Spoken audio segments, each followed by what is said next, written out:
language. Once again, we have the black slate design consisting of dual glass panels held together by a metal frame. The metal frame has been given a more polished, rounded look and feel, giving it an even sleeker profile than was found in previous iterations. A classic trope of Sony phones returns with the big silver power button, the volume rockers, and the dedicated camera button down on the bottom portion. But given that the buttons needed to blend in with the much more rounded design, I unfortunately did feel that they were not as meaty as before. There isn't that much distance in the press, and it just doesn't feel as good as it did in previous versions. Some changes have been made to the already established formula though. The covers also have a rounded and polished look to them now, feeling completely flush with the frame. Their presence gives sign to another big Sony trope: water and dust resistance. The dual front-facing speaker setup has also been altered to a couple smaller grills rather than the slits that were found on the Xperia Z2. If you already liked the design language that Sony puts into their Xperia line, well, you're going to like the Xperia Z3. However, I will say that because of the very soft feeling sides and the dual glass panels, I did find that the phone felt pretty slippery at times. I didn't constantly feel like I was going to drop the phone, but that thought did come up from time to time. And also, because it is glass on both sides, it's really hard to get this fingerprint and smudge-prone phone to look as pristine as it did when I first took the plastic off. I will go ahead and say that the further perfected design of this Xperia flagship is a worthy upgrade from the version from half a year ago, and it is as enticing for veteran users as it should be for newcomers. Long gone are the days when we were somewhat underwhelmed by the screen of the Xperia Z1. As the improvements were plainly shown in the Z2, they then carried over and now provide the Z3 with a great display experience. The same enhancements to this IPS LCD display return in the Triluminous Tech and the X-Reality engine, ultimately providing an even better color production here than found in standard IPS offerings. The result is a screen coming in at 5.2 inches, 1080p resolution, and 424 pixels per inch that provides a lot of contrast and the kind of viewing prowess you'd come to expect from, let's say, Sony televisions. Text looks great, as do all games and media. The viewing angles are also quite great and are a vast improvement from previous generations of this screen, and the signature brightness of an IPS display shines through here as well.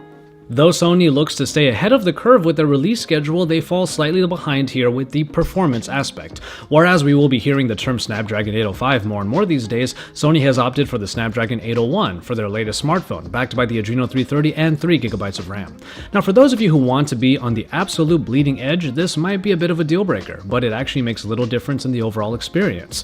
All but the most recent and most power-hungry games, for example, still performed wonderfully, and getting general tasks done is still very much possible, especially with the Xperia UI, which keeps things simple, minimal, and thus fast. Jumping between applications in the recent app screen is still a breeze, for example, making multitasking as easy as it can be. While it certainly would have been nice to see the latest and greatest processor on the Xperia Z3, it will still be a top-tier performer for the vast majority of you out there. Hardware has always been a strong point for Sony, whose offerings often bolster the media experience. The front-facing speakers return, and they are the great performers they have always been. Though there are some options in the sound settings that could make them even better and louder, the default settings at max volume still allowed for enjoyment even in the very noisy environments I tested them in. Now that we have found this love, babe, I can't explain my feel. The only thing I thought was missing in the sound department was the inclusion of the noise-canceling headphones that were included with the Xperia Z2, but I have been told that they are available in the box according to region, so I guess my version just didn't make the cut.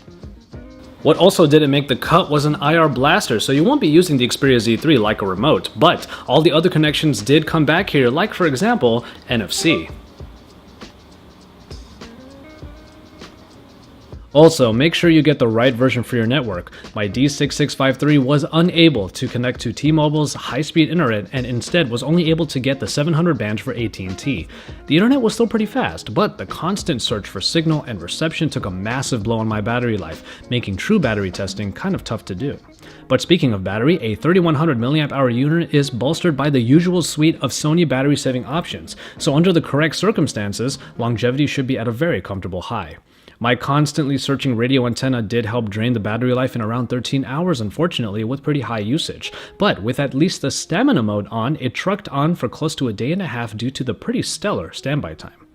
And in the end, we can't forget that all of this goodness is protected by IP certification, making this one of the sturdiest phones out there right now.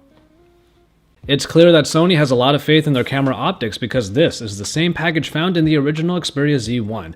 A 20.7 megapixel shooter that is capable of some enormous pictures also brings a lot of modes for fun and creativity. Modes like AR effect, background defocus, and time shift give you the tools needed to get a myriad of shots. Plenty more are available for download, should you need dedicated cameras for services like Evernote and Vine. 4K recording is also available, but huge file sizes might make you opt for the already good quality 1080p shots. Unfortunately, I still found the same issues here as I did in previous iterations. The 20.7 megapixel resolution is only accessible when in the full manual mode, after which you can get to a 16:9 aspect ratio by jumping down to 15.5 megapixels or the superior auto default of 8. And while the Superior Auto does a pretty good job of catering the settings to the shot, such features are not available in the 20.7 megapixel size. Now that being said, the picture quality is still very satisfactory. The 20.7 megapixel shots obviously capture more data, but for far less noise, the 8 megapixel shots of the Superior Auto will likely please more. Though there is a propensity here to overexpose the photos, this actually works in its favor when considering low-light shots. The Xperia Z3 yielded more usable low-light shots than plenty of its competitors, especially due to its capability to go as high as 12,800 ISO. And if anything, using the dedicated camera button to easily activate the app and then shoot makes the Xperia camera still one of the best tactile experiences currently available. Though minor upgrades across the board have proven noticeable and welcome, the software aspect doesn't quite fall under that category. But that's not really a bad thing. The Xperia UI returns with essentially the same look and feel as before, with its decidedly stock-like elements and a few additions piled on top. If there is one thing that we are always happy about with the UI, it's that the simplicity keeps things really fast, and the interface seldom slows down due to being overworked. Nonetheless, you get the general home screens, the app drawer, the notification dropdown with the quick settings shade, and the small apps that are found in the recent app screen if you want some small overlay tasks done. The main additions include Sony-specific applications like the Walkman, album, and the unlimited media buying experience. Connectivity to a PlayStation 4 is possible, allowing for streaming from a console to the phone on the same network. It's a feature I'm very excited to use, but unfortunately, I haven't bought my PS4 just yet. And the main addition here is the LifeLog, which is a robust but somewhat disconcerting data logger that tries to record your entire life. Everything from internet usage, camera usage, Facebook usage, to even your steps and distance traveled are recorded and illustrated by an avatar on the screen. You can literally look back on the LifeLog and see what you have done in the past day or even beyond. I wouldn't blame you for being wary about just how much specific data is being monitored, but I will admit that for anyone out there that likes to journal or just have logs for everything from fitness to data usage, it's an interesting tool that will later connect to Sony's wearables for even better data recording.